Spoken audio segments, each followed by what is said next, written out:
Hey everybody, welcome to the current events vlog, in which I spend way more time thinking about current events and, how it relates to the social sciences than is probably good for my mental health.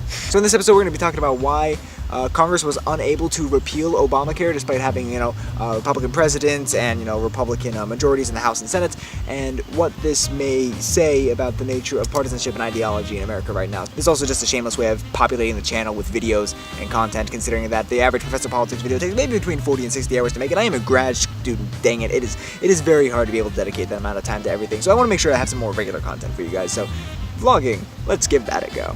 On Friday, the Republican Speaker of the House, Paul Ryan, tried to bring to the floor of Congress, or at least the House, the bill that is supposed to repeal and replace Obamacare with the more conservative/Republican option. It was famously going to do away with the individual mandate and instead try to facilitate some sort of savings plan and, create high-risk pools. It was kind of an interesting take on trying to replace the Affordable Care Act, something that the Republican caucus has been wanting to do since it was upheld by the Supreme Court. But as you guys may or may not know, this bill was extremely controversial. I mean, caused about 25 million people to lose their health insurance. Now, this is partially because people will no longer be mandated to have their insurance, but also because of the way that the markets would then change, that this would cause people to no longer afford their insurance. This was also estimated to cost the government money in the long run, so there was a lot of things that the opposition could bite into with this, and bite they did, and they bit hard. But the opposition wasn't just limited to congressional Democrats or even to liberals, just in general. There was actually a lot of disagreement going on within the Republican Party, which is the thing I kind of want to focus on today, because a lot of people kind of had this idea that when the Republican Party took office, this was going to be a monolithic force, right? They have the House, they have the Senate, they have the presidency.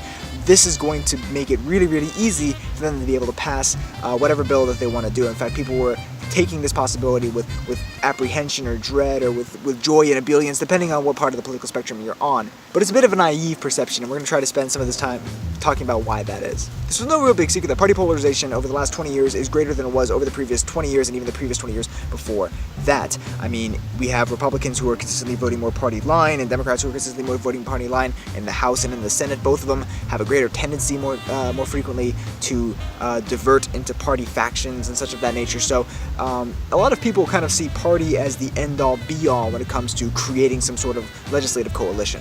But what studies have found is that it's not actually partisanship that tends to matter so much as ideology. That is, people of a similar ideological bent will coalesce together, will then go and create legislation and pass legislation. They have to align first on ideological lines. So coalitions are formed by people who tend to have very similar ideologies. And it just so happens that because of polarization and because of partisan sorting, that the parties are much more ideologically cohesive than they have been in times past. So a lot of people kind of expected that Paul Ryan was just going to be able to go to the floor and say, Congressional Republicans, we have the majority, we have the ability to pass this bill. Everyone rally around me, kind of like, pulling a Goku, all Republicans in the House, lend me your energy.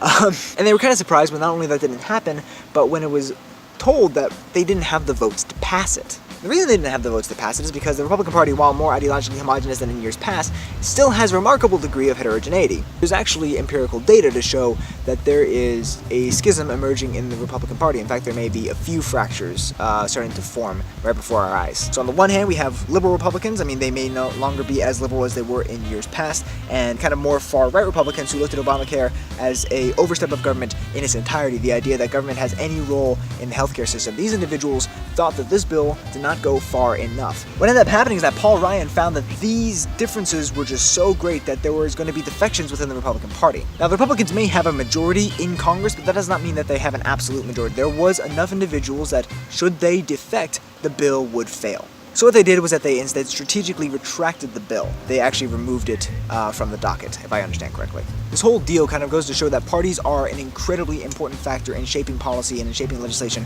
in the House, in the Senate, and in government more generally. But when there are ideological divisions or fracturing within those groups, parties can still fail to be able to pass major legislation. Just because they have the numerical majority does not mean that the ideological majority is there. The two are not necessarily concomitant. This was the current event vlog. Thank you guys so much for watching. I hope that you guys enjoyed it. Drop your thoughts down in the comment section below. I look forward to reading all of them and answering a few of them in the next office hours. If you enjoyed this video and if you enjoyed the channel more generally, I hope you'll consider supporting it by liking it, maybe clicking the bell, and subscribing to the channel. As always, thanks for watching, and I will see you next time.